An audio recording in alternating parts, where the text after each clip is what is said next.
Tembea na watumishi wa Mungu wenzangu ambao pia watawajulisha katika majina yao. Ni vizuri muweze kujua wale ambao tuko pamoja nao studioni. Karibu. Bwana Yesu asifiwe. Kwa majina naitwa Emmanuel Malavi, mshiriki wa Victory Gospel Church pale Matisi.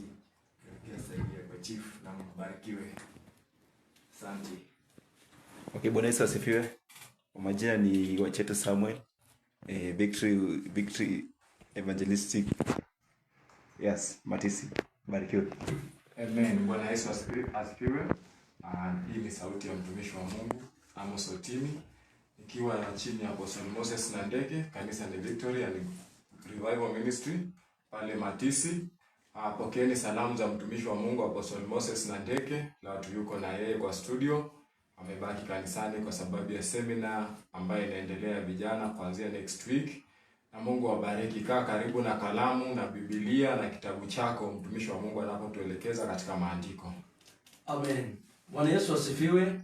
Msikilizaji wetu wa BK Radio. Kwa hivyo ningependa tu kunena nawe. Kwa majina ni David Nyongesa Simiyu, nikiwa mtumishi wa Mungu kutoka kanisa la Victory Gospel and Revival Ministry. Maana ningependa tu kunena nawe kutokana ya kwamba Wakristo wengi, watu wa Mungu wengi ambao tumejiita Wakristo, imefika wakati ambapo tumekosa dhamani kabisa. Kuna watu wamekosa kujielewa. Kuna watu wamekosa kuielewa sehemu yao. Wamekosa kuelewa ya kwamba wao ni nani. Licha ya kwamba Yesu Kristo akasema ya kwamba katika Yohana 1:12 ya kwamba wale wote waliompokea aliwapa uwezo wa kufanyika wana wa Mungu.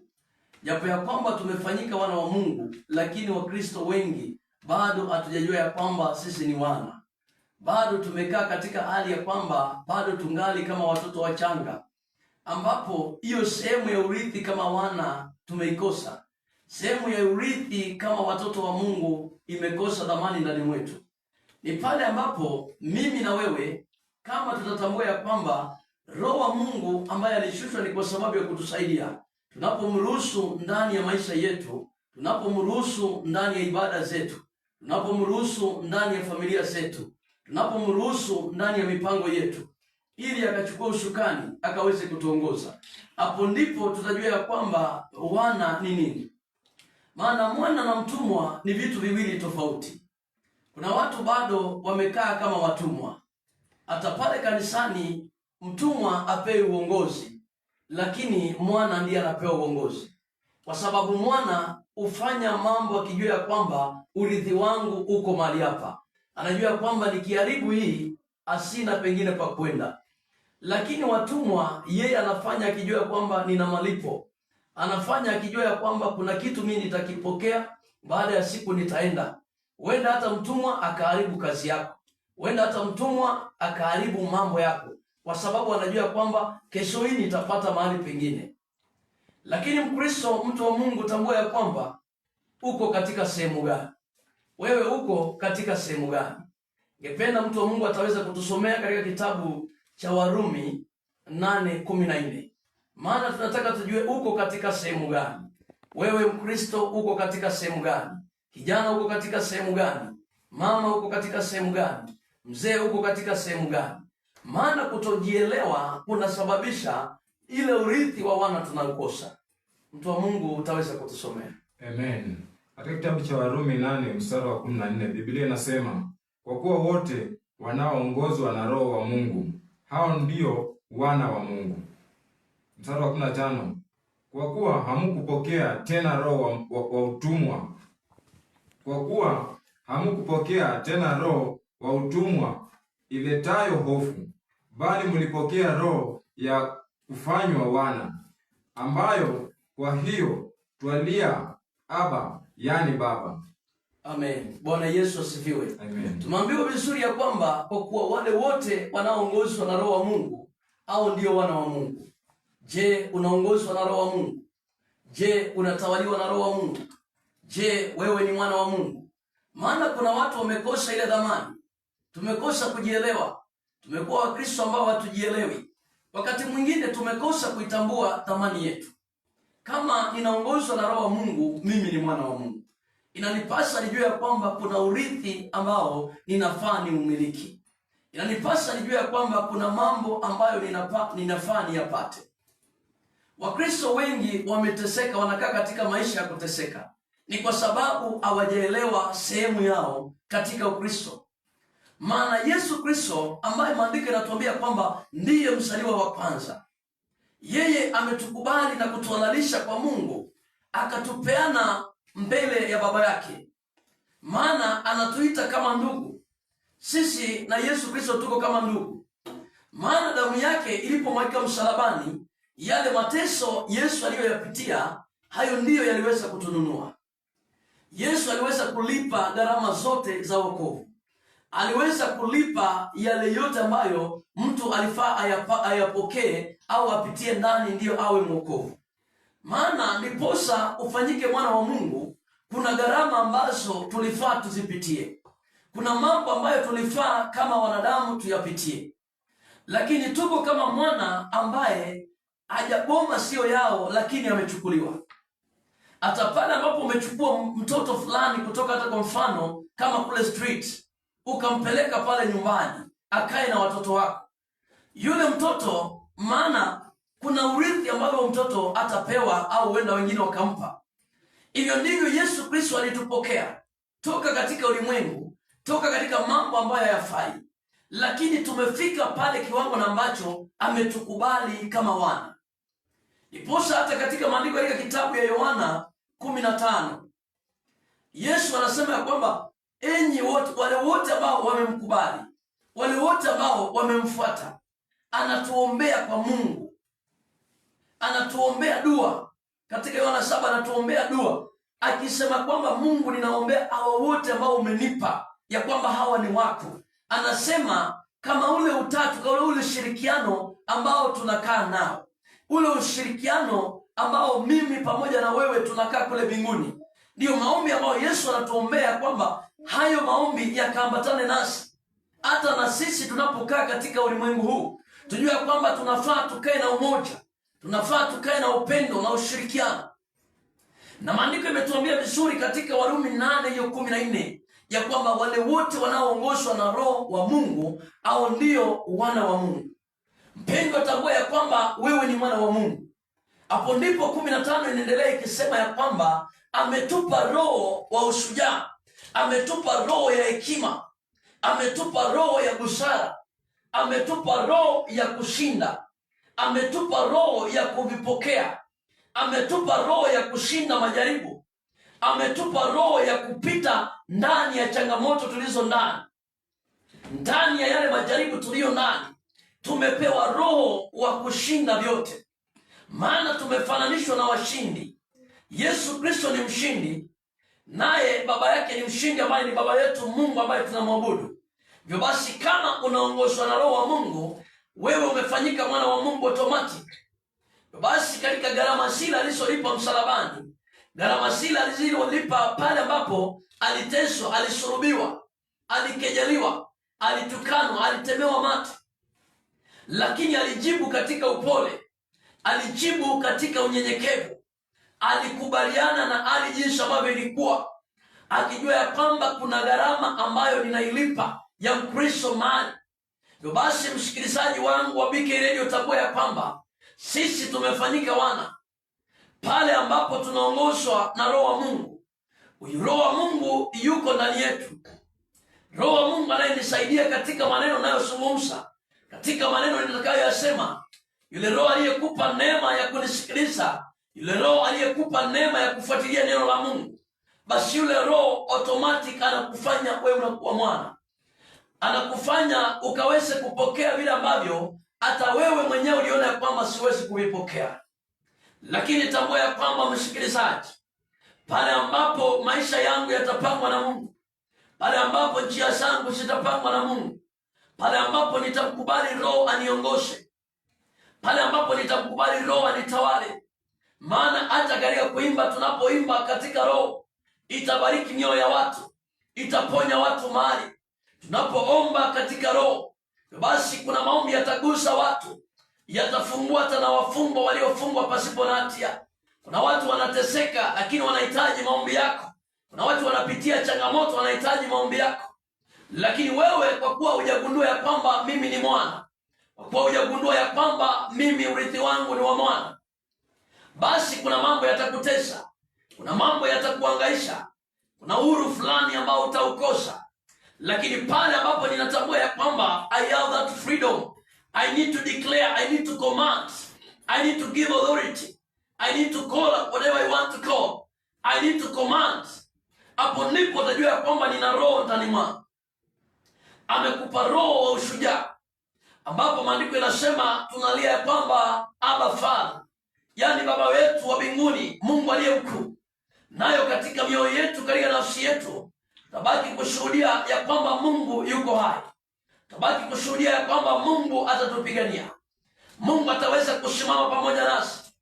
Maana kuna habari ambazo Mungu anataka mimi na wewe tupitishe. Kuna ujumbe ambao Mungu anataka mimi na wewe tuupitishe. Katikati ya wimbo tukaupitishe. Katikati ya mafundisho tukayapitishe. Katikati ya unabii tukayapitishe. Lakini kwa kuwa hujagundua ya kwamba mimi ni mwana, hayo mambo yatakutesa. Kwa kuwa hujagundua ya kwamba mimi ni mwana, hayo mambo yatanitesa.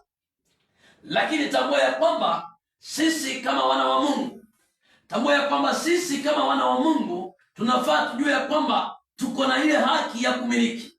Lakini pale ambapo tumekosa ufahamu ya kujua kwamba tunafaa tumiliki, tutapotea watu wa Mungu. Bwana Yesu asifiwe. Amen. Nipenda uweze kusoma katika waraka wa Galatia 4 mstari wa kwanza.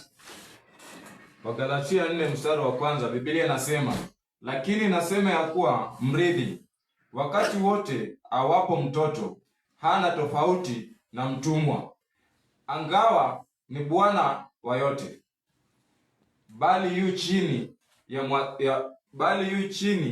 ya mawakili na watunzaji, hata wakati uliokwisha kuamriwa na Baba. Amen. Bwana Yesu asifiwe. Amen. Maana mrithi akiwa mtoto, akiwa ana ufahamu, akiwa wanaona ya kwamba huyu mtu hawezi ridi ufalme wote, ni lazima atakaa chini ya mafundisho, ni lazima atakaa chini ya mawakili, ni lazima atafundishwa hadi wakati ambapo utafika wakati ambapo atasema ya kwamba nimekuwa mtu mzima. Pale ambapo ataona ya kwamba huyu mtu ametosha kuongoza.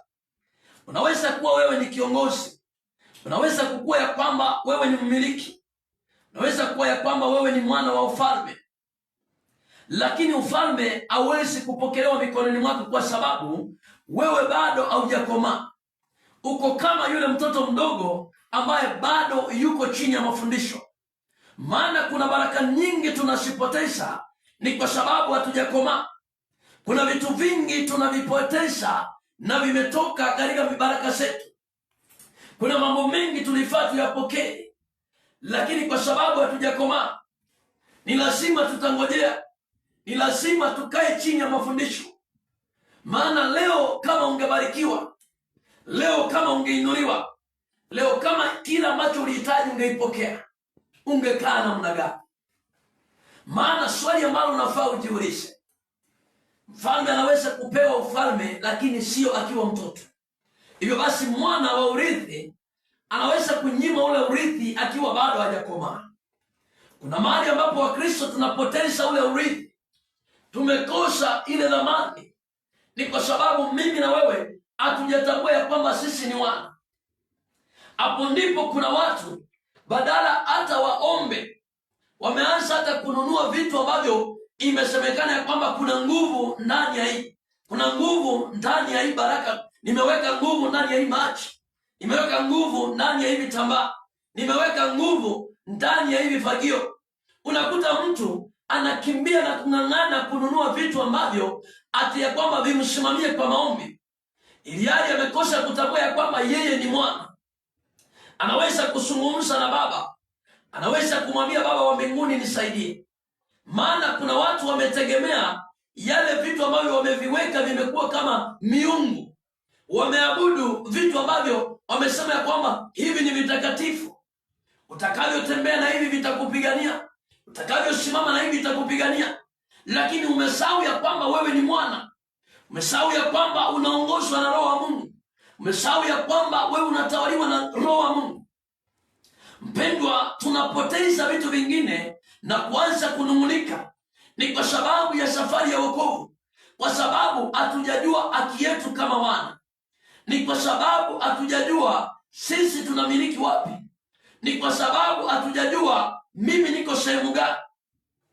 Maana kuna mtu yeye yuko katika hali ambayo ni muhitaji, lakini amekosa kutambua ya kwamba mawazo yamemshika, mambo yameshika akili yake, yapoteze ile ufahamu ya kutambua ya kwamba mimi ni mwana wa Mungu, yapoteze ile ufahamu ya kutambua ya kwamba kuna urithi ninaohitaji. Mpendwa mtu wa Mungu, tambua ya kwamba kuna uwezo ambao uko juu yako, kuna mamlaka ambayo uko juu yako. Ndiyo kuombewa utaombewa, ndiyo kuomba na wewe tutaomba na wewe, lakini angalia uhusiano wako na Mungu. Angalia urithi gani kama mwana umepoteza. Angalia ni mambo gani ambayo umeyakosa wewe kama mwana.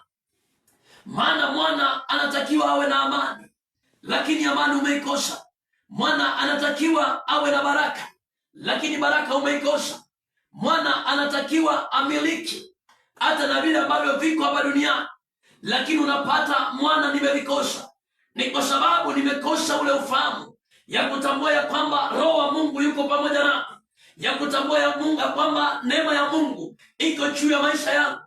Maana kuna watu wamepoteza baraka, kuna watu wamepoteza hata yale ambayo walihitaji, ni kwa sababu wamekosa kutambua ya kwamba kuna baraka ambazo Mungu amesiweka. Ni kwa sababu ya wana wamekosa kutambua ya kwamba kuna mipango ambayo Mungu ameweka, ni kwa sababu ya maisha yao.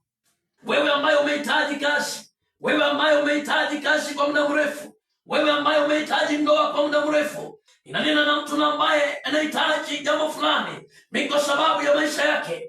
Tambua ya kwamba tunaye jawabu siku ya leo, ya kwamba yule anayeongozwa na Roho wa Mungu, huyo ni mwana wa Mungu. Basi na wana wa Mungu watapokea vya ufalme, wana wa Mungu watapokea vile ambavyo wanahitaji. Basi hata na wewe siku ya leo, tambua ya kwamba wewe ni mwana wa Mungu.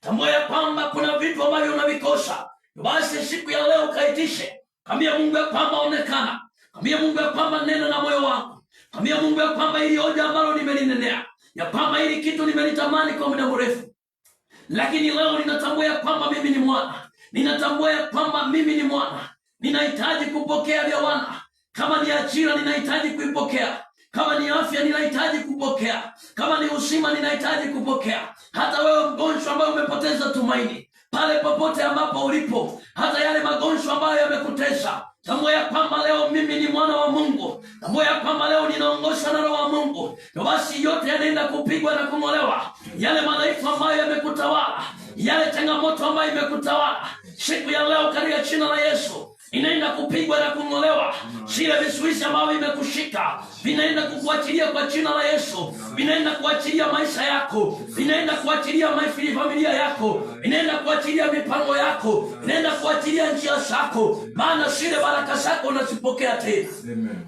Bwana Yesu asifiwe. Amen. Maana pale ambapo tumekosa kutambua ya kwamba sisi ni wana wa Mungu, yes, sisi ni wana wa ufalme, sisi ni watu wa Mungu. Mpendwa, tambua ya kwamba wewe ni mwana wa Mungu. Tumeambiwa ya kwamba wale wanaoongozwa na Roho wa Mungu, hao ni wana wa Mungu. Yes. Wewe unaongozwa na Roho wa Mungu. Wewe umetawaliwa na Roho wa Mungu. Wewe umeongozwa na Roho wa Mungu. Jinsi ambavyo umempokea huyu Yesu, kama bado utamuona Yesu ya kwamba kama baby Jesus, hivyo ndivyo utamchukulia. Hivyo ndivyo atakavyokuja katika maisha yako. Amen. Lakini kama utamuona kama mwana wa Mungu, atakuja kama wana. Amen. Kama utamuona ya kwamba yeye ni rafiki wa karibu, hivyo ndivyo atakavyokuja. Yes. Maana gharama ambazo ulifaa ulipe alizilipa. Yes. Na akakupokea. Licha ya kwamba maandiko yanatuambia yeye ndiyo mzaliwa wa kwanza wa Mungu, lakini amesema ya kwamba wale wote waliompokea, wale wote aliowakubali, anasema ya kwamba anawaombea kwa Mungu, ya kwamba katika ule ushirikiano na ule utatu wakawe pia pamoja na wao. Anasema kama jinsi ambavyo yeye yuko ndani ya Baba, hivyo ndivyo anatamani ya kwamba mimi na wewe tuwe ndani yake. Anatamani ya kwamba awe ndani ya mioyo yetu, awe ndani ya maisha yetu, awe ndani ya huduma zetu. Maana huduma ambazo Mungu ameweka ndani mwetu ndizo ambazo tunafaa tutambue ya kwamba kama mwana nimepewa huduma, kama mwana nimemilikishwa huduma, mambo gani ninafanya atende. Maana kuna breakthrough na ambayo Mungu anaenda kuachilia. ni kwa sababu ya huduma ulio ndani mwako, ni kwa sababu ya vipawa vilivyo ndani mwako. Maana hivyo vipawa vinaenda kukuweka katika level nyingine, vinaenda kukuheshimisha na kukuweka mahali, vinaenda kuinua na kuactivate your blessing, vinaenda kuinua sehemu yako ukatambulike kama mwana wa Mungu. Amen. Bwana Yesu asifiwe. Amen. Msikilizaji wangu, tambua tu ya kwamba katika mioyo yetu tunamtamani Bwana kaweze kukaa ndani ya maisha yetu, lakini jua ya kwamba tunaye Mungu aliye hai, tunaye Mungu ambaye ametukubali kama wana. Basi unafaa uitishe kama wana. Unapotambua sehemu yako wewe kama mwana, utaitisha kama wana. Anasema ya kwamba hajakupa roho wa uoga, lakini amekupa roho wa ushujaa, amekupa roho ya hekima, amekupa roho ya kutambua ya kwamba mimi ni mwana wa Mungu. Basi kama wewe ni mwana wa Mungu, vile na ambavyo umevihitaji ni lazima uvipokee. Vile ambavyo unavidhania ni lazima uvipokee. Vile ambavyo unavitaka ni lazima uvipokee. Tambua ya kwamba tunaye Mungu aliye hai. Tuna Mungu ambaye ametupokea kama wana. Tuna Yesu Kristo ambaye ametukubali kama ndugu yake. Ametuhalalisha ndani ya boma yao. Licha ya kwamba hatukufaa, lakini yeye alijitoa akasema ili wewe ukafae ni lazima apitie atakayoyapitia. Aliyapitia ili ukafanyike mwana, ili ukakubalike mbele zake, ili wewe ukamkubali tena kama mwana. Maana ninajua ya kwamba huyu Mungu aliye hai atasimama pamoja na maisha yetu. Ninajua ya kwamba huyu Mungu aliye anayeishi ataweza kututetea. Ninajua ya kwamba huyu Mungu anayetupigania hata vita vija vya namna gani, Mungu atasimama pamoja nasi. Hata changamoto ije ya namna gani, Mungu atasimama pamoja nasi.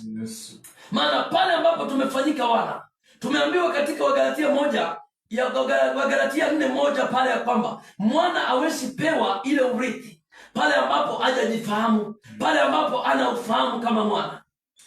Msikilizaji wangu, umekuwa tu kama mtu ambaye hajakuwa na ufahamu. Kuna mambo uliyafanya kwa kukosa ufahamu. Kuna mambo uliyafanya ukidhani ya kwamba uko sawa, lakini ulikosa ufahamu. Lakini pokea ufahamu siku ya leo. Ili ukafananishe kama mwana, ili ukakae kama mwana wa Mungu, ili yale mambo ambayo Mungu anakutarajia ndani akakuone katika hiyo sehemu.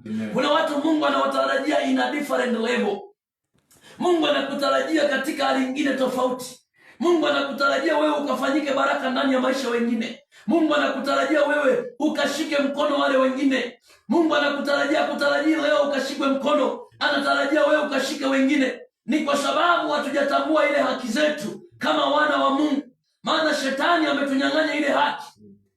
Pale ambapo tumekosa ufahamu, pale ambapo tumekosa ufahamu, tumekimbilia vitu vingine tukidhani ya kwamba vitatusaidia. Ndio kumbe inaongeza hali juu ya hali, inaongeza mateso ndani ya maisha yetu, inaongeza dhiki ndani ya maisha yetu, inakatisha hata na baraka zetu. Lakini siku ya leo elewa tu kama mwana ya kwamba kuna mambo ambayo ninafaa niyatende, kuna makusudi ambayo ninafaa niyatumikie, kuna yale ambayo Mungu anafaa inue ndani mwangu. Jua ya kwamba sehemu yangu mimi ni mwana, ninafaa nipokee baraka kama mwana, ninafaa nikaongoze kama mwana. Mwana Mungu anakutarajia kama mwana wake. Amen.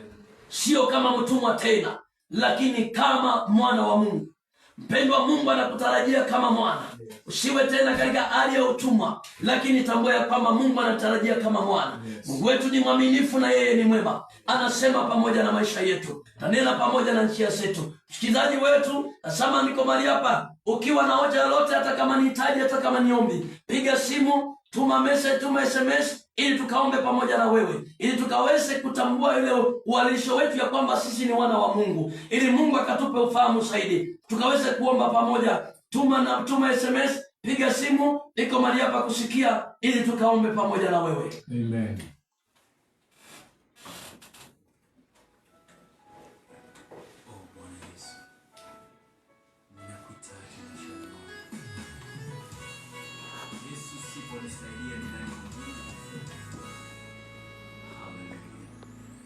Patakatifu pako, hapo ndipo nahitaji, mahali pa maana juu ya yote, katika mikono yako mimi najiweka, nizungukwe mimi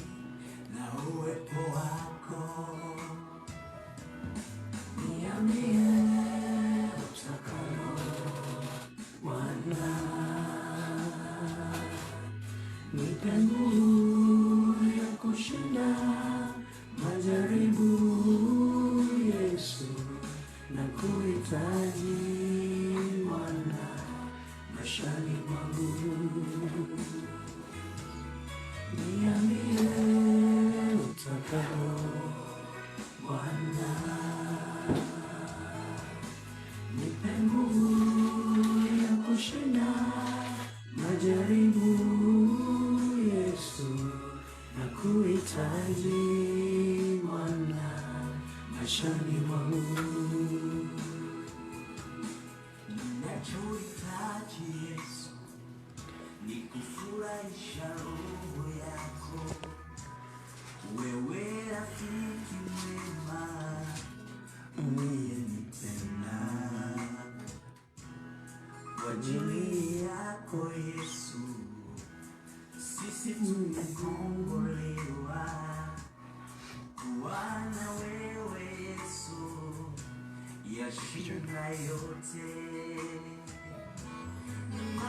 Ninachohitaji Yesu ni kufurahisha roho yako, wewe rafiki mwema unayetupenda.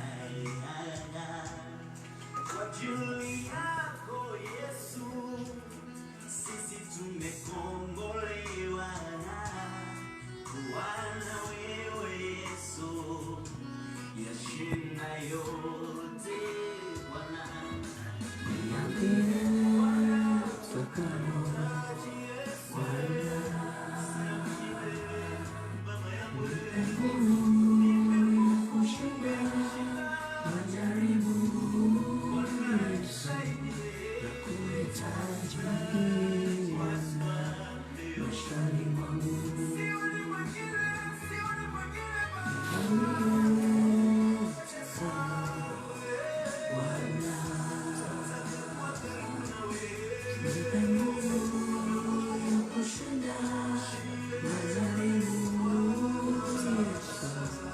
na kuhitaji Bwana maishani mwangu.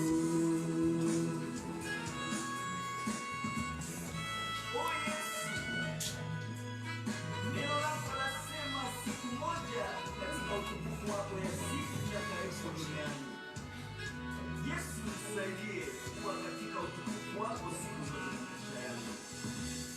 Nahitaji mkono wako, niongoze na wewe Bwana, kimbilio, msaada wa karibu.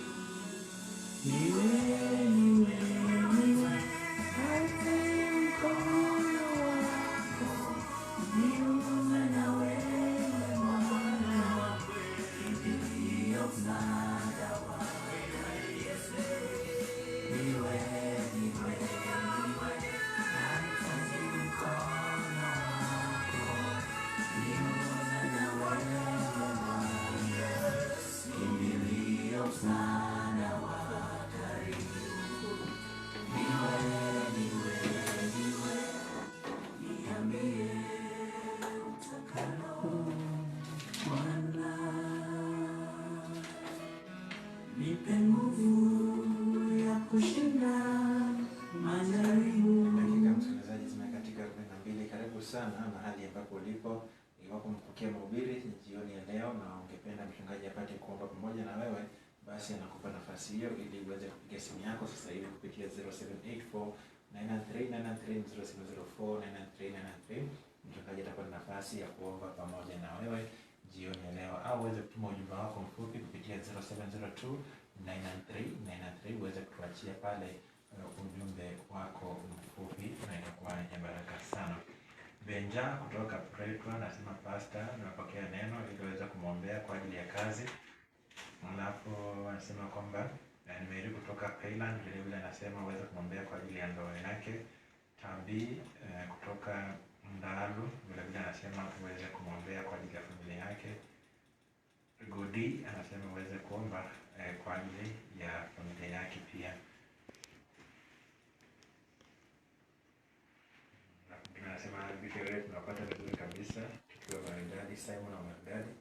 Jerusalem wote wapata kuingia ndani. Anasema kwamba pia na anapongeza kipindi. Alikuwa Msiko Mtacho maana Marudati vile anawakilisha na anasema anapongeza kipindi, na Dennis Denoa Murkojit pia naye anapongeza kipindi. Karibu sana mchungaji. Amen. Bwana Yesu asifiwe. Amen. Msikilizaji wangu, jua ya kwamba vyote Mungu ndiye anayepeana. Na vitu vingine ya kwamba wakati mwingine tunaweza kujisumbua katika mambo mengine ambayo yatatesa mawazo yetu. Lakini tambua ya kwamba tunapomwachia Mungu, wakati mwingine tunang'ang'ana kwa nguvu zetu, lakini Mungu ndiye wa kutenda, na pale ambapo tumeshindwa, hapo ndio Mungu anajitukuza. Baba Mungu, asante ni kwa sababu ya siku ya leo. Baba, ninashukuru ni kwa sababu ya wapendwa wako. Asante Baba ni kwa sababu ya ndugu Benjamin. Baba, ninatangaza tu kibali ya kazi juu ya maisha yake. Nasema Baba, ninaomba neema, maana ninajua ya kwamba uwezo na mamlaka ni wako. Naamini ya kwamba Mungu, wewe ndiyo Mungu unayepeana. Nasema Baba, katika akili zake na mawazo yake, wakati mwingine huenda amefika mwisho, huenda ameng'ang'ana, huenda hata amechoka, lakini Mungu, ninaomba ya kwamba ukaweze kumsaidia. Simama pamoja na maisha yake. Naomba kibali ni kwa sababu ya maisha yake. Naomba kibali ni kwa sababu ya maisha yake. Inakataa nguvu zote ambazo huenda ni za kijamii, ambazo zinaweza kumzuilia kibali, ambazo zinaweza kung'oa neema ya kazi ndani mwake. Zote ninazing'oa katika jina la Yesu Kristo. Ninatangaza kibali ya kazi, ninatangaza neema ya kazi. Ndugu Benjamin, pokea kazi katika jina la Yesu Kristo, maana Mungu anakuona popote ambapo ulipo. Ninaamini ya kwamba Mungu anaenda kukusikia. Mungu anaenda kusikia hoja la moyo wako, anaenda kusimama pamoja na maisha yako, anaenda kukuweka kuwa nyavu ambayo itaweza kusaidia hata katika jamii yako. Utakuwa mtu wa baraka, neema ya kazi ikaweza kupatikana. Asante ni kwa sababu ya dada Mary. Baba, ninatangaza kibali ndani ya ndoa yake, ninatangaza upendo ndani ya ndoa yake, ninatangaza amani ndani ya ndoa yake. Changamoto zote unaenda kusiondoa, nguvu zote ambazo ni za vurugu unaenda kusiondoa. Ninatangaza amani ya Roho Mtakatifu ikaweze kutawala ndoa yake, ikaweze kutawala mume wake, ikaweze kutawala watoto wake, ikaweze kutawala maono walio nayo. Neema na nguvu za Mungu zishuke ndani ya hiyo ndoa, ikalete upendo wa ajabu, ikalete amani ya Roho Mtakatifu, ikaweze kuwatawala. Ninatangaza kibali ni kwa sababu ya Tabii, ninatangaza ni kwa sababu ya familia yake kutoka Ndalu. Baba, ninaomba tu neema ya ulinzi, ninaomba kibali ya Roho Mtakatifu, ninaomba damu ya Yesu ikaweze kuwapigania, damu ya Yesu ikaweze kuwalinda, damu ya Yesu ikaweze kuwaongoza, damu ya Yesu ikaweze kuwatetea. Familia hiyo ninaiweka wakfu mbele zako Baba, ninaihalalisha mikononi mwako, ikaweze kupata kibali mbele zako, ikaweze Baba hata kupata neema mbele yako. Ita kila ombi watakaloomba likasikiwe na wewe. Ninaamini ya kwamba Mungu utasimama na wao. Asante ni kwa sababu wewe ni mwema. Jehova, ninaomba ni kwa sababu ya ndugu Godi. Baba, simama pamoja na maisha yake, simama pamoja na familia yake. Ninaomba amani na ulinzi wako. Ninaomba ukawape chakula cha kila siku, ukawape faida Baba hata ya wokovu, ukawape ushirika wa Roho Mtakatifu. Inatangaza nguvu za Mungu zikaweze kuwazingira, zikaweke kibali ndani ya familia yake, ikaweke ulinzi ndani ya familia yake. Asante maana ninajua kwamba unaenda kutenda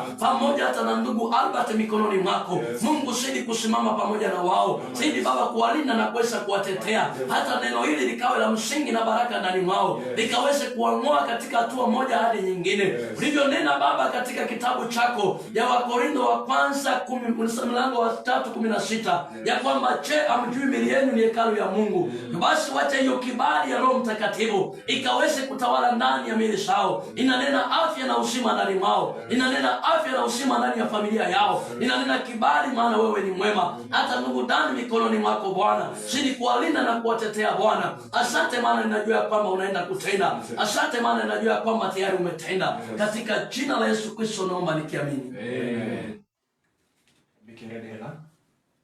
Yes, DJ. Yes, karibu sana. Asante, ni brother Lawrence, tunapiga simu nikiwa Siaya County. Yes. Na wafuatilia kwa njia ya mtandao wa Facebook. Yes. Asante kwa kusalimia wachungaji hapo. Amen. Nashukuru kwa kusikiliza na nafurahia umepata ujumbe. Yes. Na request yangu nilikuwa naomba umwombee babangu mzazi. Yes. Manake alipatwa na ajali kidogo, kamba ya ng'ombe inaweza kumkata kidonda kidogo cha mguu. Yes. So naomba tu maombi kwake ili aweze kupona haraka. Amen. Asante. Asante sana. Kuna mwingine anasema anaitwa Fred kutoka Tongareni, na yeye anaomba kwa ajili ya kazi, na vile anasema mama yake anauma miguu, uweze kumwombea. Alafu kuna mwingine anaitwa Farida Lusweti, anasema kama mchungaji uweze kuniombea kwa ajili ya mume wangu amelazwa kule hospitalini. Karibu tena mchungaji. Amen. Amini tu ya kwamba brother Lawrence, Fred na Farida, amini tu ya kwamba Mungu ndiye anayetenda. Maana Mungu ndiye muweza wa vyote. Mungu ndiye Mungu ambaye ana uwezo na ana uhakika. Maana hata yale yaliyoshindikana kwa wanadamu, kwa Mungu kwake ni mepesi. Baba, ninaleta babake msasi Lawrence mikononi mwako. Naamini ya kwamba Mungu wewe ni Mungu mponyaji. Tazama hata kuna vidonda vile ambavyo vilishindikana kwa wanadamu. Lakini Baba, katika nguvu zako zote ziliweza kuponywa. Baba, ninatangaza uzima, afya na kibali. Ni kwa sababu ya babake Lawrence. Tazama Baba, hata kama umri umesonga, lakini naamini ya kwamba Mungu naenda kusimama pamoja naye. Naenda kuleta uzima na uponyaji. Naenda kuondoa maumivu ndani ya nyama ya mwili wake. Naenda kuondoa maumivu katika sehemu ya mwili wake. Inatangaza neema ya afya na uzima. Inatangaza uponyaji katika jina la Yesu Kristo. Inatangaza damu ya Yesu ikaweze kusimama pamoja naye, ikaleta uzima na uponyaji wa haraka. Ni kwa sababu ya maisha yake, ni kwa sababu ya njia zake. Huo mguu na utabiria katika jina la Yesu naenda kupona katika hali ya haraka. Hakuna kucheleweshwa ndani mwake. Maumivu hayatakaa ndani ya mguu huyo, bali unaenda kupata uzima, naenda kupata uponyaji katika jina la Yesu Kristo. Baba, ninatangaza neema ni kwa sababu ya ndugu Freda. Baba, tazama anaomba ombi ni kwa sababu ya kazi. Baba, ninaomba tukibali katika kazi ya mikono yake. Nasema ya kwamba Baba utabariki kazi ya mikono yetu. Basi ndugu anakuja mbele yako anasema ya kwamba ni kwa sababu ya hitaji. Baba, ninaomba kazi ya mikono yake mikononi mwako. Baba, ninaomba fungua milango, maana unajua ya kwamba unaweza. Kaweze kunena pamoja na maisha yake, hata pamoja na mama yake ukampe uzima. Ninatangaza uponyaji, maana wewe ni Mungu. Nena ya kwamba Baba, afya ni sehemu ya maisha yetu.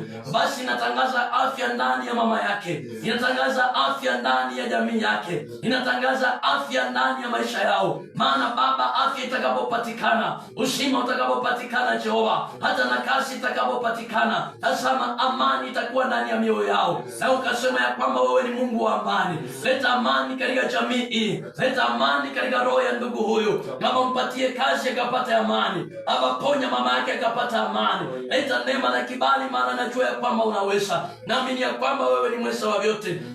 Hata Farida ninamleta mbele zako. Ninaleta neema Baba ya uzima na uponyaji. Maana ukasema magonjwa sio sehemu yetu. Mimi nakatana na roho za magonjwa. Ni kwa sababu ya mume wake Farida, yote yanapigwa na kung'olewa katika jina la Yesu Kristo. Roho zote za magonjwa inasing'oa ndani ya mwili wa ndugu huyo, inasing'oa ndani ya msikilizaji huyo, inazifunja na kusiharibu katika jina la Yesu Kristo. Inatangaza kibali na uzima. Wacha yale magonjwa yakamwachilie, magonjwa yakamwachilie kwa jina la Yesu. Inatangaza uhuru wa Roho Mtakatifu, inatangaza uhuru wa afya ndani mwake. Hata wote walioshuhudia magonjwa, Baba, ninatangaza uzima ndani mwao, ninatangaza kibali ndani mwao, ninatangaza Roho wa Mungu akawatembelee, akalete neema ya uzima, akalete uponyaji, akalete kibali, maana naamini ya kwamba niwe Mungu wa kutenda. Asante maana naamini umetenda. Asante maana umeleta matumaini katika jina la Yesu Kristo. Inaomba nikiamini. Amen. Hakuna ujumbe mwingine mchungaji, na tutaeleza kwa wasikilizaji kanisa linapatikana wapi, na wakihitaji mchungaji watampata wapi. Amen. Asante wasikilizaji wetu wa BK Radio, natumai kila mmoja amepata kilicho chake. Mchungaji wetu anapatikana kwenye simu yake ya mkononi. Nitasomea nambari yake ya simu ni 0726161062. Nitarudia tena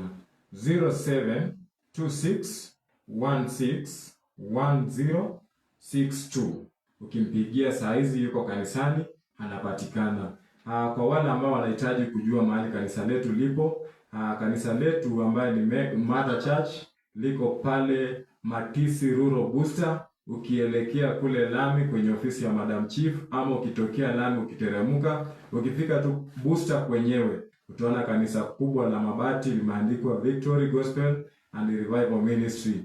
Na kwa branches zetu zile za nje, tuko na kanisa pale Endebess Double J, ambaye tuko na mchungaji kule anaitwa Peter Mokite, na kanisa lingine liko Falkland pale Maisha Bora, tuko na mchungaji hapa anaitwa Moses Lusweti. Kanisa lingine liko pale VD Center, tuko na mtumishi wa Mungu pale ambaye anaitwa Rogers Juma. Kanisa lingine tuko nalo pia pale Amuka kwenye kijiji ambacho kinaitwa Sante, tuko na mchungaji pale ambaye Mungu amempaka mafuta anaitwa Godrick Ojuang. Kanisa lingine tuko nalo pale sehemu ya Big Tree tuko Senda, tuko na mchungaji pale ambaye anaitwa Jona Bukachi. Kanisa lingine tuko nalo pale Shanti, tuko na mtumishi wa Mungu pale anaitwa David Losike. Na kanisa lingine tuko nalo pale Kiminini maeneo ya Kwesa, hapo tuko na kanisa hapo pia la mabati, tuko na mchungaji hapo ambaye ni baba pia wa kiroho ambaye ni mzee Gabriel. Na Mungu akaweze kuwabariki wasikilizaji wote wa BK Radio mahali ulipo na uko karibu na zile makanisa ambayo nimezitaja. Unaweza tu kaingia hapo na utaona mkono wa Mungu. Tuko na watumishi wa Mungu hapo ambao wamepakwa mafuta matakatifu, na Mungu akaweze kuwabariki. Amen, amen, amen. Jinsi ambavyo mmeelezewa, lakini msikilizaji wangu, kaa katika neno, maana hautampendeza Mungu pasipo na imani. Kile ambacho ningependa kukwambia na kuacha nacho ni kwamba be released in the mighty name of Jesus. Amen. No matter what situation is entering your life, no matter what the life that you are passing through, haijalishi changamoto gani unapita ndani, yes, lakini Mungu na nguvu zake zikakufungue. Nguvu za Mungu zikakupe kazi. Nguvu za Mungu zikaponye maisha yako. Nguvu za Mungu zikafungue ajira yako ambayo imefungwa mahali. Nguvu za Mungu zikanene na maisha yako. Nguvu za Mungu zikakupatie kibali. Ewe mgonjwa ambaye umelala mahali pale, nguvu za Mungu zikakuinue mahali pale. Nguvu za Mungu zikakupe afya. Hata yule aliyepoteza tumaini, nguvu za Mungu zikakuinue mahali pale. Wacha tuamini tunapoomba, ni kwa sababu ya kukamilisha siku ya leo. Baba, ni asante ni kwa sababu ya vipindi ambavyo Baba viko mahali hapa. Baba, ninaomba tukibali nikisema asante kwa kila msikilizaji ambaye ameweza kusikia. Baba, naamini ya kwamba neno lako halijapita bure, bali litatenda jinsi na ambavyo umelituma. Litafanya kazi sawa sawa na mapenzi yako.